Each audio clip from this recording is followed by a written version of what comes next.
Next, the nav lights do not work. We have no nav lights of any type. This, where it says spreader lights, the spreader light never worked, even when we did the survey and got the boat. But I'm fairly certain that on this switch, the anchor light came on because A, I used it. I anchored out overnight and I used the anchor light. B, I remember when doing the survey with Bob sent me to the neighboring dock because it was higher and it was daylight to see if the anchor light was on top. And yes, it was on top in the survey. So ideally, in the long run, it would be nice to have spreader lights and also have somewhere an anchor light. If for now the spreader lights are going to be back to the anchor lights, I'm perfectly fine with it.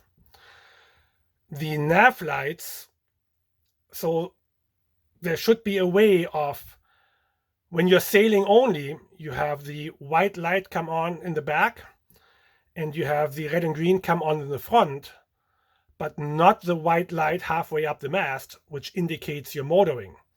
So the way I think this should be set up, you have a switch to switch on the nav lights, being the white aft light and the front red and green. There should be another switch, then switching on the motoring light halfway up the mast. And then there should be another switch for the anchor light. If that's not doable here for whatever reason, it's not the biggest deal, because so if this one then switches on all nav lights, the aft, the front red and green, and the one halfway up the mast, all it does is basically at night indicating that you're motoring despite sailing and indicating that you give up your right of way, which personally I'm perfectly fine with that, because to any big boats I always give right of way anyhow, like any industrial boats. And typically there isn't too many sailboats sailing at night.